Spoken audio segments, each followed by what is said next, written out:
Hello, everyone. Welcome to the fourth edition of Virtual Literary Festival. And for this session, we have Harshvardhan Deo.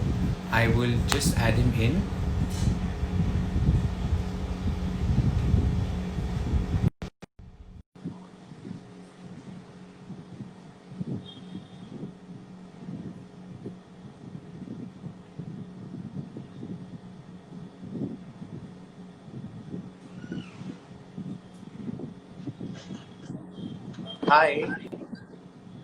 Hi. Hi. Are we live now? Yes, Harsh. How are you? Very good. How are you? Very well. So, how have you been spending your session these days? My what? Sorry, I This couldn't hear you. lockdown session. How are you spending this time at home? It's kind of okay. I'm just enjoying my own company, just spending time with my mother. Um, you know, watching a lot of films, writing a little bit. Now that we're going to talk about literature and all of that. So yes, Yes. I've been working on reading and writing also a little bit. That's wonderful. So, Yeah, Harsh, yeah, I'll yeah. start with you're an actor, you're also a poet. But tell Yes, me, I how am. did this whole journey start? How did you enter this industry? How did you start to write? What really inspired you to do what you do today? Yeah, it's it's it's a it's now that I think about it, it seems surreal and beautiful. Shawl and the kurta that you're wearing, it's it's very nice. And you also you also started writing poetry. I'm saying I gave you a compliment right now.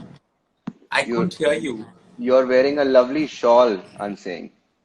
It's a dupatta, yeah. It's an ajrak हाँ बड़ा dupatta that I'm अरे wearing. वाह very nice very nice. It suits you. Thank Sorry. you. So yeah, this entire journey has been surreal and beautiful, as I was saying. No, but Or how did this start? How did you end up entering the film industry and becoming an actor? Did you ever think, or was this your aim?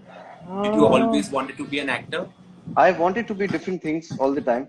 I had a very frivolous mind, like every other child, and Right. also I had a wild imagination and many ideas about life. So some days I would want to be something, some days I would want to be something else. So I think being an actor makes me, makes me somebody new every time I play a different character. So Right. that's a bonus. That's a bonus. But yeah, I was always fond of performing arts. I was fond of, being on stage. I was always fond of music and watching films, watching a lot of films. Like films have impacted my life like majorly. So, so that's when I actually thought that, I should definitely give it a shot because if I'm passionate about something, there's a great chance that I can also be good at it someday. You You know, were from playing well, a you're village being kind. boy to You're being playing kind. a You're being kind. gangster to playing so Yeah. many other roles that you've played. But you're And being what kind. about I'm enjoying poetry? myself. जानी poetry ऐसी चीज है जो पता नहीं कब जिंदगी में आई. You know I I can't remember. I can't tell you. जैसे एक्टिंग के बारे में आई कैन टेल यू कि हाँ यार मैंने ये सारी फिल्में देखी और ये देखते चाहे वो अमर अकबर एंथनी हो या मसाला फिल्में ओम शांति ओम हो या फिर आर्ट हाउस फिल्में हो या जो भी, उनका इम्पैक्ट मेरे ऊपर कैसे पड़ा है और क्या हुआ है. मैं इसको निकाल दूं एक second because there some disturbance coming. Your wish, absolutely your wish, no problem. Okay hang on.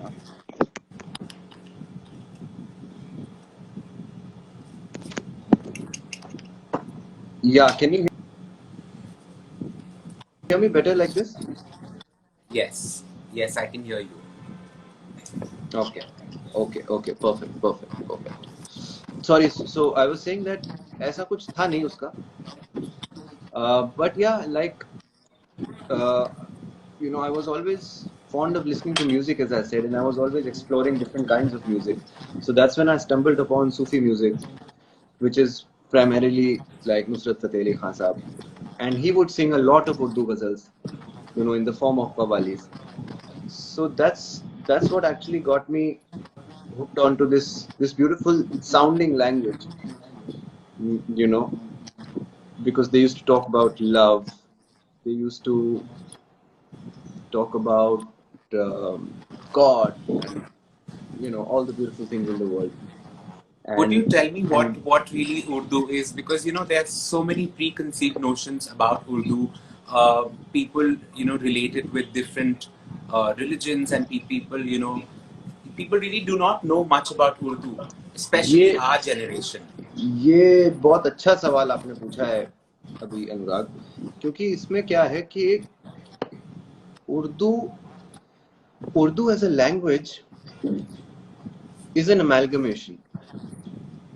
It's a mixture of of cultures, you know. Hindi और फारसी का एक बहुत ही खूबसूरत मिक्सचर है Urdu.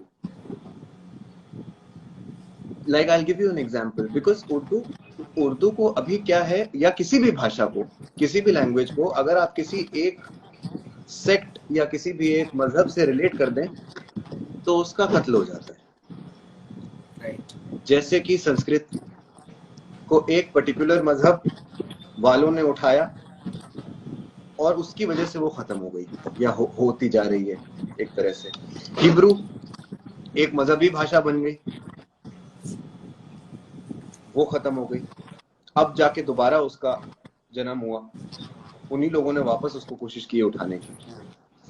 Arabic is now no longer the language of a common man. वो सिर्फ कुछ regions में ही बोली जाती है दुनिया में, कुछ देशों में ही बोली जाती है, और कहीं और पढ़ी जाती है, but not for communication purposes but for educational purposes. तालीम के तौर पे उसको पढ़ाया जाता है. उर्दू ऐसी चीज है जो बोलचाल की भाषा है, जो आम आदमी की भाषा है, जो हमारे आपके जैसे लोगों की भाषा है. उर्दू हिंदुस्तान की भाषा है. Urdu is it belongs to India, you know. Urdu को एक्चुअली ना हिंदवी कहा जाता था. क्या कहा जाता था? हिंदवी कहा जाता था. हिंद माने इंडस वैली सिविलाइजेशन वाला हिंद. हिंद से हिंदुस्तान बनता है. राइट. तो हिंदवी उसको कहा जाता था, और उसका एक्चुअल मीनिंग भी यही है कि हिंदुस्तान की भाषा माने हिंदवी. पर उर्दू इसका नाम एक्चुअली, उर्दू का मतलब, उर्दू में क्या होता है पता है? उर्दू का मतलब होता है कैंप या लश्कर. हाँ, लश्कर, कैंप. लाइक मिलिट्री कैंप होता है ना कोई, उसको कहा जाता है उर्दू.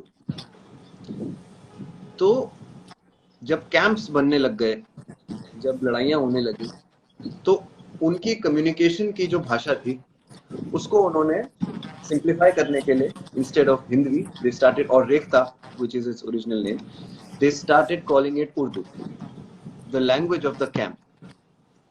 ओके. तो इसलिए अच्छा, इसमें भी एक और ब्यूटी ऐसी है कि इसके अंदर तलवार, शमशीर, भाले, कत्ल, खून, इन सब की बातें होती हैं. लेकिन क्या आपको एक लम्हे के लिए भी ऐसा लगा कि मैं कोई नेगेटिव बात कर रहा हूँ? ये लफ्ज भी इतने खूबसूरत हैं इसमें. राइट. बहुत तहजीब के साथ.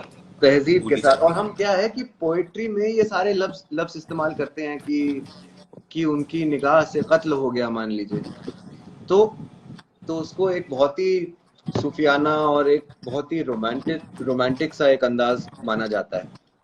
सो इट्स, जैसे गुलजार साहब ने एक बहुत फेमस गाने में कहा है कि वो यार मेरा खुशबू की तरह, वो जिसकी जुबान उर्दू की तरह, you know. Yes. So it's Tell me that how did you I mean, because you were already an actor now, did you start to write after becoming an actor, or you always wanted to write and you started writing before? दोनों का कोई एक, they are mutually exclusive things actually, because So yeah, of course, um, being in touch with a particular language, being in touch with literature, definitely helps you as an actor. Because Hindi cinema में आपको script ही मिलती है जिसमें उर्दू बोली जाती है, हालांकि आजकल वो अंग्रेजी में लिखी होती है, रोमन में लिखी होती है, but you can't do without knowing Urdu even in today's time. Like for example, if I have to say a simple thing like दरवाजा बंद कर दो, बोलचाल की भाषा है, दरवाजा उर्दू है, बंद कर दो उर्दू है, तो you can't do without it. Right. और जब आपको अगर मान लीजिए कोई पीरियड फिल्म का कोई कैरेक्टर प्ले करना पड़े या कोई किसी और चीज को इन डेप्थ समझना पड़े, तो आई फील कि वो काम आता है एक्टिंग में, but that's completely different from my personal journey with reading Urdu and writing. Urdu poetry, specially मैं पोइट्री की बात करूं खास करके, तो क्या है कि क्योंकि उर्दू तो एक टूल है, it is just a tool through which आप अपने जज्बात बयान करते हैं. हमारी जनरेशन की सबसे बड़ी प्रॉब्लम यह है कि हम फील तो करते हैं लेकिन हमें उसको एक्सप्रेस करना नहीं आता. या किसी भी एक आम इंसान की सबसे बड़ी प्रॉब्लम यही है कि वो जो महसूस करता है अपने दिल में वो एक्सप्रेस नहीं कर सकता. अब मान लीजिए हमें मोहब्बत हो गई किसी से, सबको होती है, लेकिन हम स्ट्रगल करते हैं कि हम किस तरह से उसको बता सकें कि हम उससे कितनी मोहब्बत करते हैं. यू नो, क्या सबसे अच्छा तरीका क्या हो सकता है उसको कहने का. तो मेरे मुताबिक वो पोइट्री हो सकती है. हमें अगर दर्द होता है, हमारा दिल टूटता है, तो अगेन पोइट्री के जरिए जो बात हम कह सकते हैं वो हम लंबे लंबे पैराग्राफ्स बोल के भी बयान नहीं कर सकते. जैसे कि मेरे फेवरेट शायर जिनको मैं कहूंगा एक तरह से, वो हैं जॉन एलिया साहब. तो जॉन साहब जैसे कहते हैं कि मान लीजिए आपको किसी की खूबसूरती का एहसास दिलाना है कि हम उन्हें कितना खूबसूरत समझते हैं, ये हमारी नजर में वो कितने खूबसूरत है. तो जॉन साहब जैसे कहते हैं कि किस लिए देखती हो तुम आईना, तुम तो खुद से भी खूबसूरत हो, जो मिले ख्वाब में वो दौलत. तो इतनी बड़ी बात इतने कम शब्दों में सिंप्लिसिटी के साथ बोल दी गई, और यही चीज बोलने के लिए हम लोग स्ट्रगल करते हैं. या फिर अपना पेन अगर हमें बयान करना है, तो जॉन साहब ने कहा है, जैसे मैं उनको प्यार से पीर जॉन बोलता हूँ, उन्होंने कहा है जॉन एलिया साहब ने कि ये मुझे चैन क्यों नहीं पड़ता, एक ही शख्स था जहान में क्या. मतलब इससे ज्यादा पेनफुल शेर हो ही नहीं सकता है, यू नो, मेरे लिए. तो Harsh, I also see that you often on your Instagram happen to write your own poetry. आप अपनी कविताएं लिखते हैं और अपनी शायरी लिखते हैं. तो यार मैं कम लिखता हूँ एक्चुअली. मैं ज्यादातर जॉन एलिया की या बाकी लोगों की लिखा करता हूँ, शेयर किया करता हूँ. मैं I quite like what you write. Thank you, Anurag. So sweet of you. Would you have something to recite as of now? अरे इतनी जल्दी, अभी तुरंत नहीं, तुरंत यार, अगर आप करना चाहें तो. नहीं, बिल्कुल मैं ऑफ कोर्स मैं आया ही इसलिए हूँ. I am here to talk to you about everything, so I would love to. मेरे साथ एक बहुत बड़ी प्रॉब्लम है. मुझे बाकी जो शायर हैं जिनको मैं पढ़ता हूँ, जिनसे मैं सीखता हूँ रादर, उनकी तो मुझे चीजें याद रहती हैं, लेकिन अपनी चीजें मुझे याद नहीं रहती.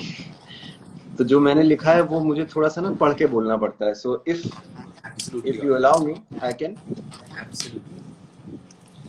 भाई जरा कॉफी देना प्लीज, थोड़ा गला सूख गया बात करते करते. तो मैं अपना कुछ सुनाता हूँ आपको, पर खैर मैं थोड़ा ढूंढ लेता हूँ. बाकी जब तक आपको अगर कुछ और मान लीजिए पूछना है तो आप पूछ सकते हैं मुझसे, या किसी और चीज के बारे में बात कर सकते हैं. पूछना चाह रहा था कि बहुत सवाल तो बहुत है कि जैसे आप अपने फिल्मों में काम किया, तो फिल्मों में आपको क्या इसकी इम्पोर्टेंस लगी? आपने अभी थोड़ा बताया भी इसके बारे में, जैसे बट जैसे क्या है कि सिनेमा में जो उर्दू का की इम्पोर्टेंस है वो बहुत ज्यादा है, एज आई सेड, क्योंकि बोलचाल की भाषा है, हर एक के समझने लायक चीज है ये, यू नो। गानों और में, ये लिरिक्स में काफी गानों इसका में इस्तेमाल होता कोई है। भी, आप मुझे कोई भी गाना बता दें, जो भी आपका फेवरेट गाना हो, या हम अपने दर्शकों से पूछते हैं, कमेंट्स में आप कोई भी गाना लिखिए, मैं आपको बताता हूँ कि उसके अंदर कितनी खूबसूरती से उर्दू का इस्तेमाल किया हुआ है, कोई भी बॉलीवुड गाना। और उर्दू ऐसी चीज है जो अब्जॉर्ब करती है। उर्दू में आप अंग्रेजी के लफ्ज भी बोल सकते हैं और वो चलेगा, वो कभी भी गलत नहीं होगा। आप उसमें अरबी भी बोल जैसे सकते हैं, चलेगा। जैसे कि मान लीजिए, चलिए, और वाइस वर्सा भी हुआ है। द वर्ड इज बाजार। अब बाजार एक ऐसा लफ्ज है जो उर्दू का है, पर उसको ऑक्सफोर्ड डिक्शनरी में शामिल किया गया फॉर मार्केट प्लेस। तो वो एक कमाल की चीज है जो उर्दू से गई है। अब उर्दू में फोन को कैसे बोलेंगे आप? उर्दू में फोन फोन नहीं होता है। तो आप, हाँ, जैसे रवीर ने कहा यहाँ पे है है दिल दिल है मुश्किल टाइप। मुश्किल। हाँ, क्या लिरिक्स हैं उसके, आप देखिए। तू सफर मेरा, तू ही मेरी मंजिल मंजिल, है। तू ही मेरी मंजिल, तू जुनू मेरा जुनू, सफर, मंजिल, मुश्किल। So many words, पूरी yes. पूरी पूरा का पूरा उर्दू है ये, और ये बहुत पॉपुलर है आज की जनरेशन में। तो ऐसा नहीं है कि उर्दू सिर्फ पुराने लोग ही सुनते थे, हाँ, पहले भी उर्दू होती थी। और बहुत बड़े बड़े उर्दू पोएट्स हैं जिन्होंने हिंदी फिल्मों के बहुत बड़े गाने लिखे हैं, जैसे मजरू सुल्तानपुरी साहब हैं। मजरू साहब ने, जिनको बहुत बड़ा शायर माना जाता है, जो बहुत बड़े शायर रह चुके हैं, जिनकी मिसाल दी जाती है आगे की जनरेशन को, उन्होंने इतना पॉपुलर गाना लिखा है, पहला नशा पहला खुमार, नया प्यार है नया इंतजार। इतना पॉपुलर गाना है, and it's a youth anthem. It is. मेरे ख्याल से जब हम लोग पैदा ही हुए थे तब से लेकर आज तक चल रहा है, यू नो। तो वो मजरू साहब का है, आप सोचिए, मजरू सुल्तानपुरी का। आनंद बख्शी साहब को अगर निकाल दिया जाए इस पूरी फिल्म इंडस्ट्री से, तो मेरे ख्याल से वो खोखली हो जाएगी। आनंद बख्शी साहब ने, क्योंकि जो सिंपल लिरिक्स हैं, he used to be the king of that, but also saying really deep things in a simple way. जैसे उन्होंने चिंगारी कोई भड़के लिखा था, चिंगारी कोई भड़के, चिंगारी कोई भड़के, तो सावन उसे बुझाए। राजेश You खन्ना also साहब के say. ऊपर राजेश खन्ना साहब के ऊपर फिल्माया था। या उन्होंने, मतलब, प्यारे प्यारे का प्यार दीवाना होता है, मस्ताना होता है, वो लिखा था, यू नो। साहिर साहब की बात करें, साहिर साहब इंस्टीट्यूशन है, साहिर लुधियानवी साहब, उर्दू पोइट्री में। और उन्होंने कितने अच्छे अच्छे प्यासा के गाने लिखे हैं उस टाइम पे गुरुदत्त साहब के साथ। हम आपकी आंखों में इस दिल को छुपा ले, तो इस तरीके से बहुत बहुत सारे एग्जाम्पल्स हैं। जावेद अख्तर साहब हैं जो इतनी एक्टिवली लिख रहे हैं। मेरे पसंदीदा हैं गुलजार साहब, जो जो मुझे लगता है कि वो ना ही सिर्फ उर्दू, बल्कि वो अंग्रेजी और पंजाबी और उर्दू और हिंदी और जिब्रिश सब मिला देते हैं, और एक बड़ी खूबसूरत सी भाषा अपनी खुद की बना लेते हैं। वो उनका एक खुद का बहुत ही खूबसूरत अंदाज है। और वो, उनकी तो ऐसी सोच है जो जहाँ शायद लोगों की खत्म होती है वहां उनकी शुरू होती है। उनकी एक कमाल की इमेजरी वैसा है। मुझे ये बताएं कि आपने कितनी कितनी आपने जो अपनी शायरी लिखी है, पोएट्री लिखी है, वो कितनी लिखी, कितनी अपने क्या आपका कलेक्शन है? आर यू काउंटिंग मैंने व्हेन यू आर नहीं राइटिंग? नहीं नहीं नहीं नहीं नहीं मैंने कभी गिनी नहीं, और मुझे पता भी नहीं है मैंने क्या क्या लिखा है। मैं खुद लिख के भूल जाता हूँ, जैसा मैंने आपको बताया।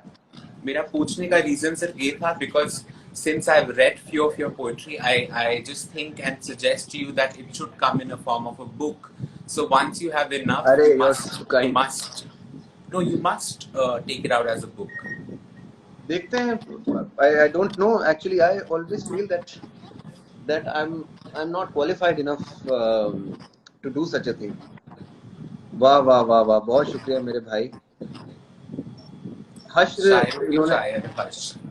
हश्र इन्होंने क्या एक हश्र क्या है? बहुत अच्छी चीज एक मेंशन की है। सो बेसिकली क्या होता है शायरी में, शायरों के तखल्लुस हुआ करते हैं। जैसे साहिर लुधियानवी, उनका तखल्लुस है एक्चुअली, उनका असली नाम नहीं है वो, उनका असली नाम अब्दुल साहब था। तो वैसे ही बहुत सारे लोग हैं, जैसे मीर तकी मीर या मिर्जा गालिब, ये सारे तखल्लुस हैं उनके, they are pen names for poets. तो मेरा भी पोएट्री के लिए पेन नेम जो है वो है हश्र, हर्षवर्धन हश्र। इसका मतलब आप हमें बताएंगे, हश्र का क्या मतलब है? हश्र के मानी बहुत सारे होते हैं। हश्र का मतलब होता है हाल, हालत। हश्र का मतलब होता है डूम्स डे भी होता है, जजमेंट डे भी होता है। हश्र का मतलब होता है रेजरेक्शन। तो हश्र के कई मानी होते हैं। और वो क्या है कि मेरे नाम के साथ फोनेटिकली भी जाता है, और मैंने काफी एक्चुअली सोचा था इस बारे में, पर मैंने कभी ध्यान नहीं दिया था। और मैं क्या है कि मक्ते काफी लिखता हूँ अपनी अपनी गजलों में। जैसे I don't even मैं need to say. I'm I'm going to explain to you what a makta means basically. So in a ghazal, usually it is the last shade of the ghazal, and people write their names in that. You know, जैसे आपने देखा होगा कि poets के नाम अक्सर आया करते हैं गजलों में। इश्क एक मीर भारी पत्थर है, ये कब तुझ नातवा से उठता है। सो मीर ने ये कहा है, and he is addressing himself in this, इस तरीके से।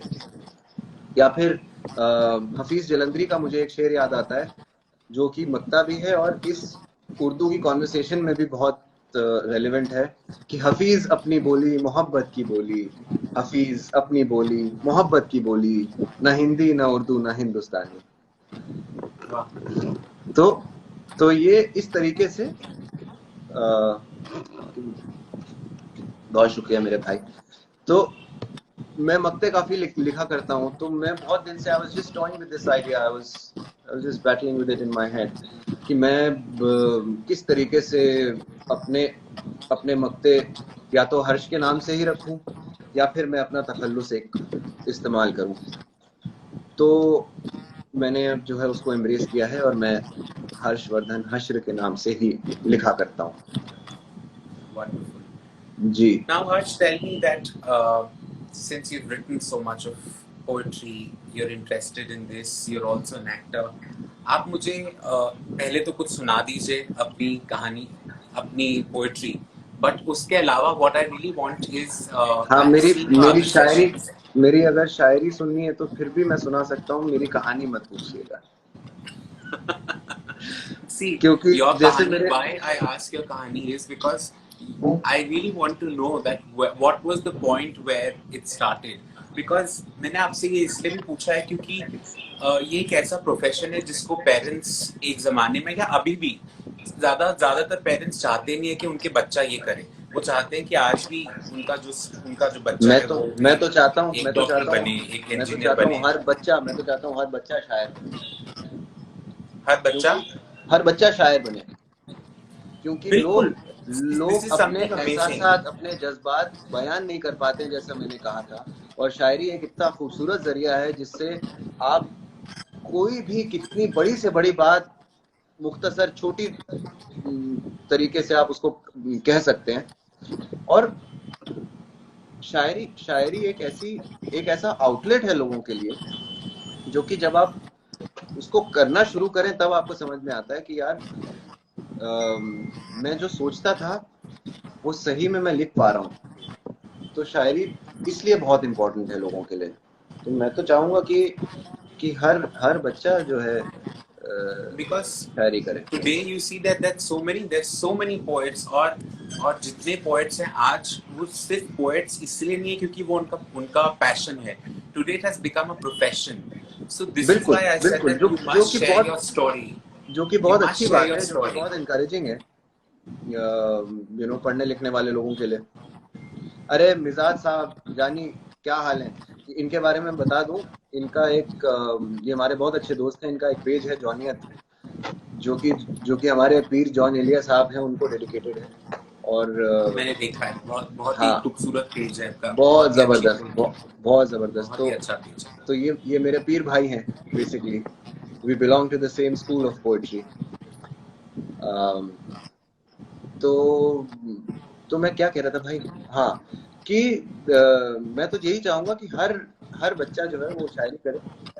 और पर सीखे कहाँ, क्योंकि आज के स्कूलों में तो शायरी सिखाते नहीं है, आज के स्कूलों में उर्दू सिखाते नहीं है, बात इन सब चीजों के बारे में बात ज्यादातर होती नहीं है। बहुत ही ये लिमिटेड जगह है जहाँ पर, ये जहाँ जाकर कुछ। This is definitely a sad thing. हम आप जो हैं वो अंग्रेजी मीडियम में पढ़े हुए हैं, हमें अंग्रेजी में सोचना सिखाया गया है एक तरीके से, और हम अपनी खुद की जबान भूल गए जो कि उर्दू है, जो कि सिर्फ और सिर्फ हमारे देश की है, जो कि जिसने जन्म लिया है हमारे देश में, हमसे और हमारे लिए। तो वो मेरे ख्याल से जाननी जरूरी है सबके लिए। और लोग बोलते भी हैं लेकिन उनको पता नहीं है कि वो क्या कह रहे हैं। और इसको बिल्कुल। जिंदा रखना, मैं एक मुद्दा ये भी उठाना चाहूंगा यहाँ पे कि इसको जिंदा रखना इसलिए भी जरूरी है क्योंकि आगे की जो जनरेशन है, अगर आज हम उसको तवज्जो नहीं देंगे या हम अपने खुद के अल्फाज गलत बोलेंगे तो आगे की जनरेशन भी वही सीखेगी और वो कहीं ना कहीं अपने रूट्स भूलेगी, हमें भूलेगी, हमारी लेगेसी को भूलेगी, और जो हमारे फोर फादर्स ने हमको पास ऑन किया है वो भूलेगी। So it will be an uprooted sort of a generation. तो फॉर दैट सेक, भाई ठंडी कॉफी चाहिए था, दे दो, thank you ji. I am wanting coffee as well. हाँ सॉरी, मैं मतलब ललचा रहा हूँ ओके, आप लोगों को। हाँ, no please please carry on, you were telling something very important. So I was saying कि इसको जिंदा रखना इसलिए जरूरी है और इसका लुत्फ उठाना जरूरी है। इसको कोई एक मुद्दा नहीं बनाना चाहिए हमें, या किसी लड़ाई का मसला नहीं बनाना चाहिए। उर्दू मोहब्बत की जबान है और लुत्फ लेके इसको सीखना चाहिए हमें। गजल का जो मतलब होता है, गजल का मतलब होता है सुकून, you know, it means peace. आप थक के घर और आए, मिलता भी है सुनकर। यही मैं कहने वाला था कि अगर आप थक के घर आए और आप कोई भी गजल सुने तो उससे आपको सुकून का एहसास होगा एक।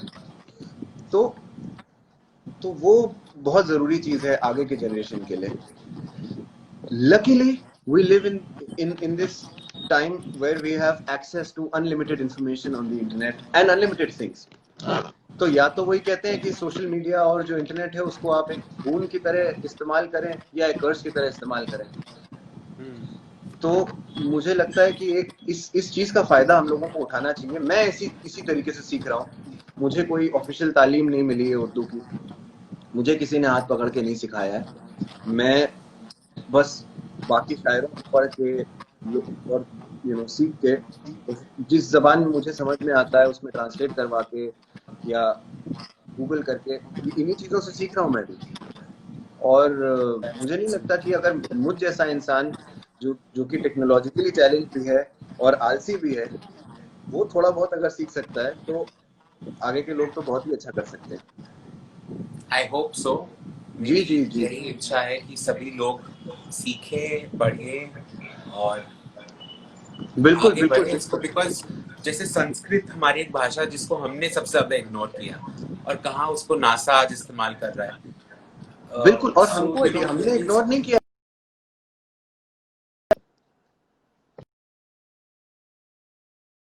ये सॉरी। भी मैं आपको बता दूं अनुराग, जैसे कि उर्दू को इग्नोर करवाया जा रहा है कई जगह पे कि ये एक मजहब को बिलोंग करती है, इसको मत छुओ, वैसे ही संस्कृत को भी एक मजहब के साथ जोड़ दिया गया और इसीलिए वो पीछे छूटी है।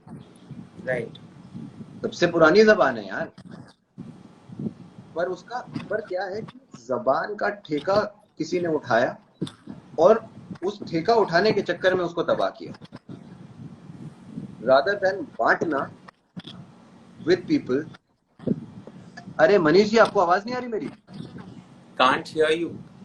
हाँ, आपको आ रही है अनुराग? मुझे आ रही है. मुझे लगा कि उन्होंने लिखा can't wait to hear you. And I was also listening. I was also about to say कि now I'm also अच्छा waiting अच्छा, to read out your हाँ मनीष जी, आवाज आ रही है ना? Lots of love. तो ये जो बंटवारा किया गया है ना, और जो मजहब के और जबानों के ठेकेदार बन गए हैं लोग, इस वजह से ही. रेहान भाई कैसे हैं आप? बहुत अच्छे शायर हैं रेहान, बहुत अच्छा लिखते हैं. मुझे इतने अच्छे अच्छे पढ़े लिखे लोग आ गए, मुझे शर्म आएगी अब कुछ अपना पढ़ने में. तो बहुत मोहब्बत सबकी, बहुत प्यार करते हैं मुझे. तो ये जो ठेकेदारी है ना, इससे इसकी वजह से कत्ल हुए हैं वो जबान basically. So instead of passing them on and making them more accessible to people have become very selfish about it कि नहीं ये हमारी है वो उनकी है. जैसे जॉन एलिया कहते हैं कि क्या किसी से कोई शिकायत है? नहीं तो एक नहीं तो करके उनकी गजल है, उसमें इनका एक शेर है कि यहाँ वालों से है इतनी मोहब्बत तो क्या वहाँ वालों से नफरत है? नहीं तो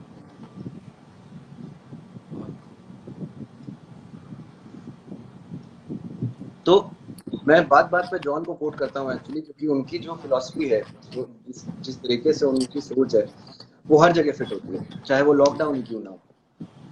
लॉकडाउन में आपने कुछ लिखा? लॉकडाउन में मैंने इस काफी दौरान? कुछ लिखा. हाँ, मैंने काफी कुछ लिखा है इस दौरान. मैं लॉकडाउन के दौरान की कोई चीज बात कहूँ या कोई भी चीज उठा के कहूँ?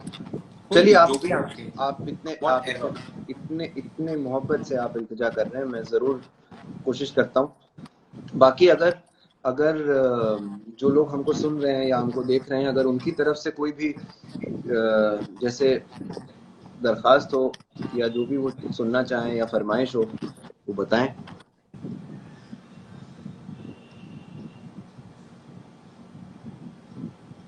किताब लिखी है, किताब तो यार अब मैं क्या ही कहूँ. इस किताब को पब्लिश करवाना बहुत जरूरी है. मोहब्बत है आप लोग की.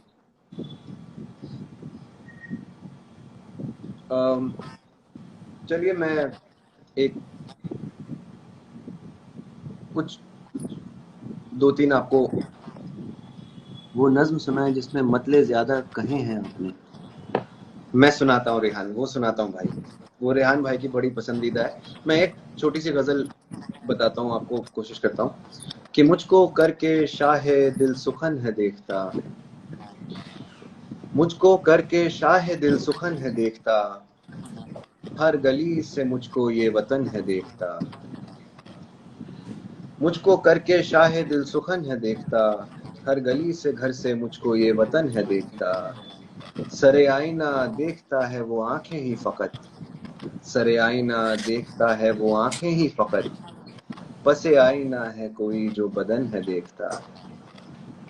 आईने के सामने और आईने के पीछे कोई मुझको उसको देखता देखे तो सोच ले, कोई मुझको उसको देखता देखे तो सोच ले, सूफी अपनी धुन में हो मगन है देखता, कोई सूफी अपनी धुन में हो मगन है देखता. न करना रश्क गर जो वो सहेलियों में हो, उससे जलना मत.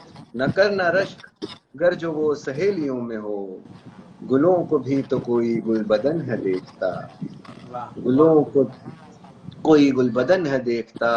न जख्म तू दिखा के ये जमाना और है, न जख्म तू दिखा के ये जमाना और है, ये लफ्ज देखता है और सुखन है देखता. बिकॉज ये फैक्ट है, आप आजकल जज्बात से ज्यादा लिप सर्विस की वैल्यू है. न जख्म तू दिखा के ये जमाना और है, ये लफ्ज देखता है और सुखन है देखता. खुदा किसी बशर की तो इबादतें नहीं किसी भी इंसान की, खुदा किसी बशर की तो इबादतें नहीं, वो शिद्दतें हैं देखता लगन है देखता, वो शिद्दतें हैं देखता लगन है देखता. और मक्ता पेश है कि हश्र चाहे कोई अहले इल्म हो तुझे, कोई बड़े से बड़ा ज्ञानी हो, हश्र चाहे कोई अहले इल्म हो तुझे, वो भर के अपने सीने में जलन है देखता, वाह। वो भर के अपने सीने में जलन है देखता। फिर जैसे मैं और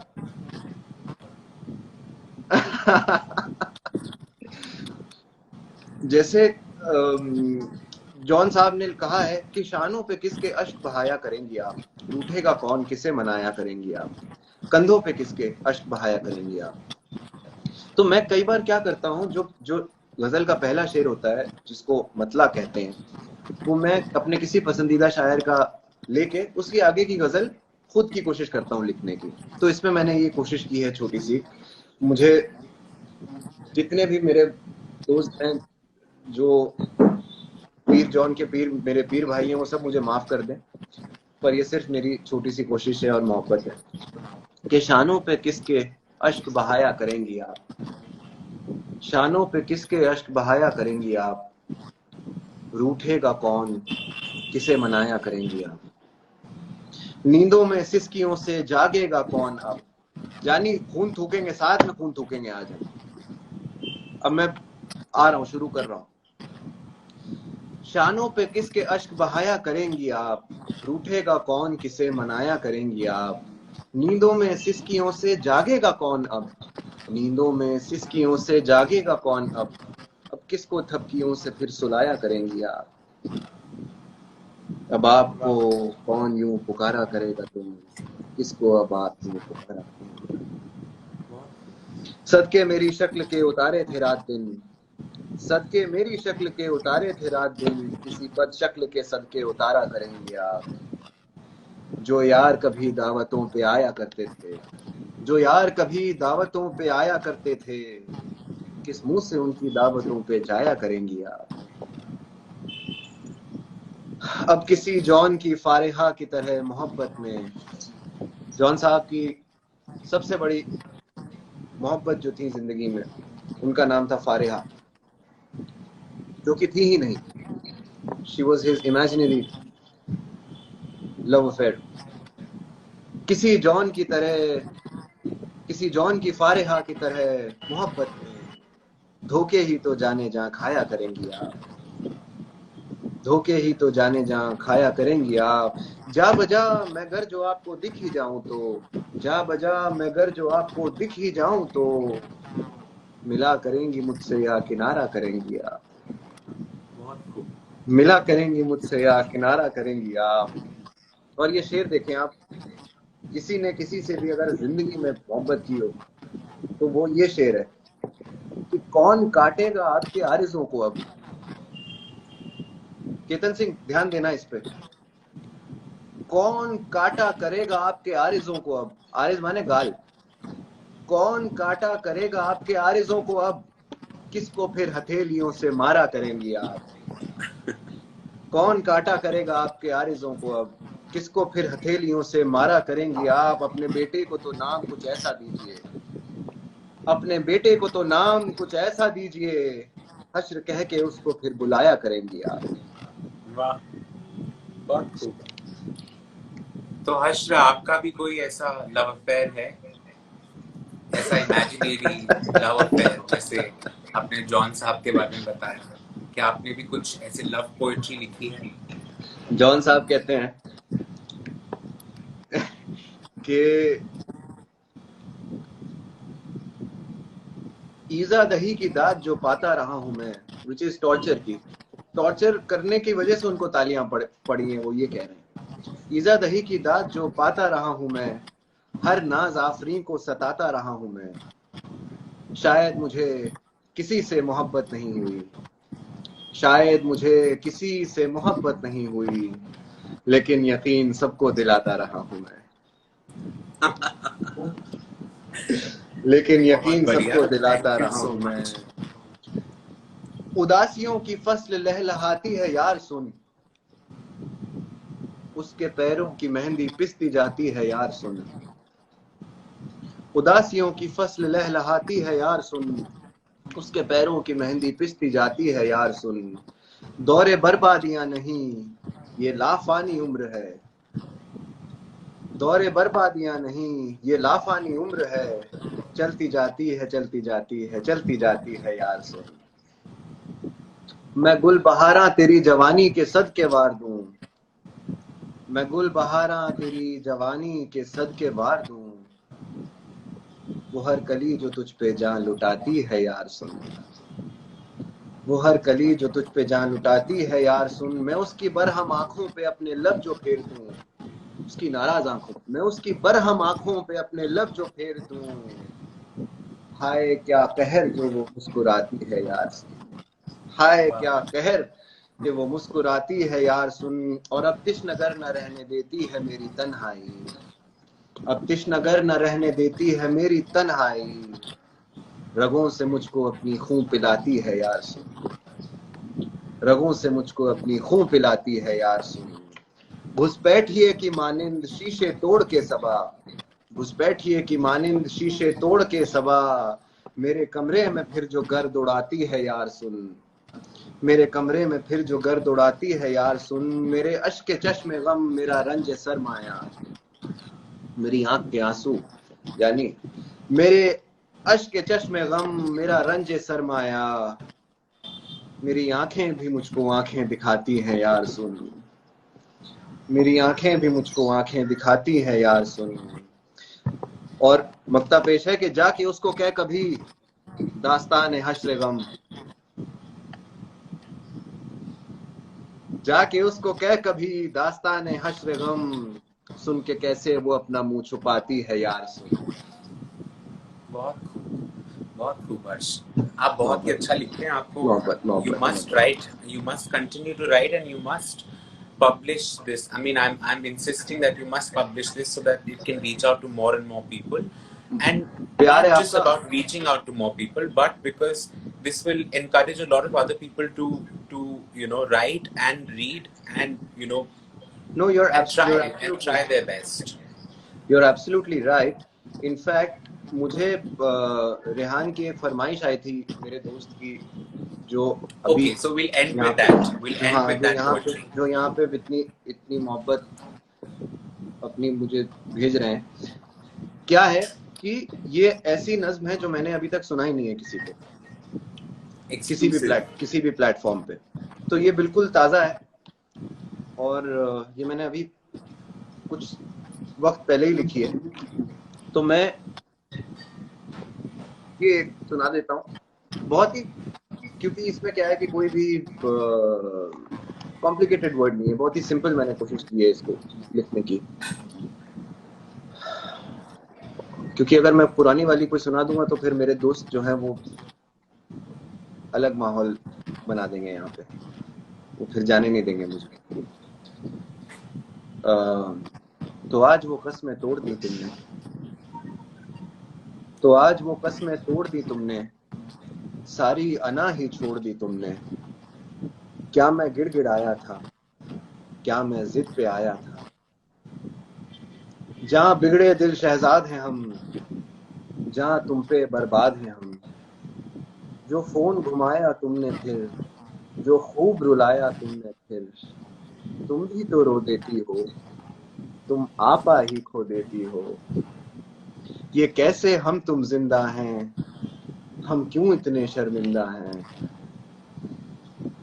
ये कैसे हम तुम जिंदा हैं, हम क्यों इतने शर्मिंदा हैं। क्या फिर एक बार की किस्मत होगी, क्या इस खुददार की कीमत होगी। क्या फिर एक बार की किस्मत होगी, क्या इस खुददार की कीमत होगी। क्या मेरी वो आवाज है जहां, वो जैसी तुमको याद है जहां। क्या मेरी वो आवाज है जहां, वो जैसी तुमको याद है जहां। मुसलसल कैसे बोली हो, मानो नहर किसी ने खोली हो। खोले दिल दरीचे हमने, कितने मुद्दे खींचे हमने। खोले दिल दरीचे हमने, कितने मुद्दे खींचे हमने। क्या तुमको फिर सुकून मिला। जानी सब लोग ये शेर देखें प्लीज। खोले दिल दरीचे हमने, कितने मुद्दे खींचे हमने। क्या तुमको फिर सुकून मिला। क्या मेरा थूका खून मिला, क्या तुमको फिर सुकून मिला, क्या मेरा थूका खून मिला, क्या कोई गजल समझ भी आई, क्या उनमें तुम नजर भी आई, क्या कोई गजल समझ भी आई, क्या उनमें तुम नजर भी आई, जहां मेरा अजाब हो तुम, मेरा टूटा ख्वाब हो तुम, जहां मेरा अजाब हो तुम, मेरा टूटा ख्वाब हो तुम,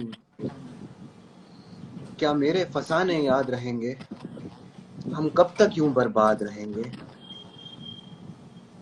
हैं खून में लिपटी रूहें हम तुम, खुद को सजाएं क्यों दें हम तुम, क्यों हम तुम फिर से साथ न हो, क्यों पहले जैसी बात न हो, मैं तो जहां बड़ा ही खुश हूं, सचमुच जहां हाँ सचमुच हूं, क्या तुमको भी अच्छा लगा है,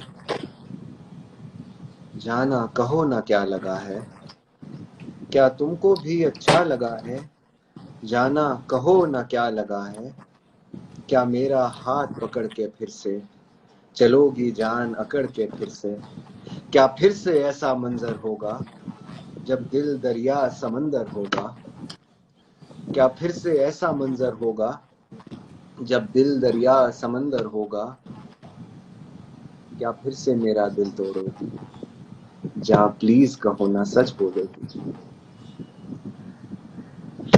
क्या क्या क्या फिर से मेरा दिल तोड़ोगी, जहाँ प्लीज कहो ना सच बोलोगी, अब हर गम की तैयारी है, हमने उम्र गुजारी है, अब हर गम की तैयारी है, हमने उम्र गुजारी है, मैं फुरकत में जी लेता हूँ, मैं हर गम को पी लेता हूँ, मैं तो राजा बेटा हूँ ना जाना, बिल्कुल खुद के जैसा हूँ ना जाना,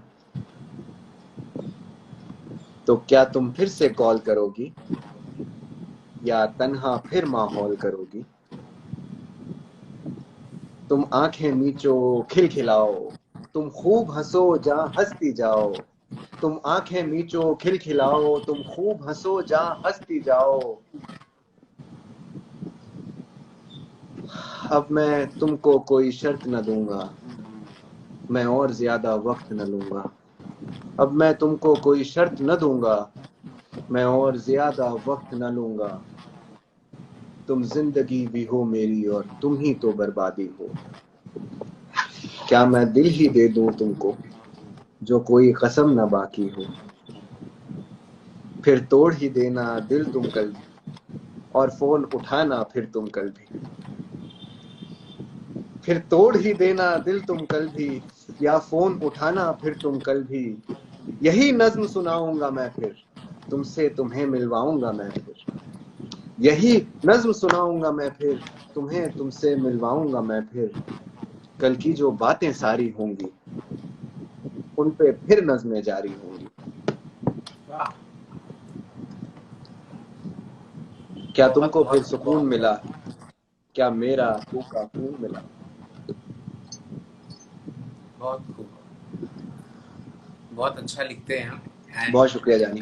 And let me tell you that while you were reading and you were reciting your poetry, I actually was imagining a lot of things. So that's a compliment for you that it can delve someone into thoughts. It can go Thank you. very deep if you Yes, start thinking absolutely. about Also, because that's the beauty of poetry, everybody relates to it. it.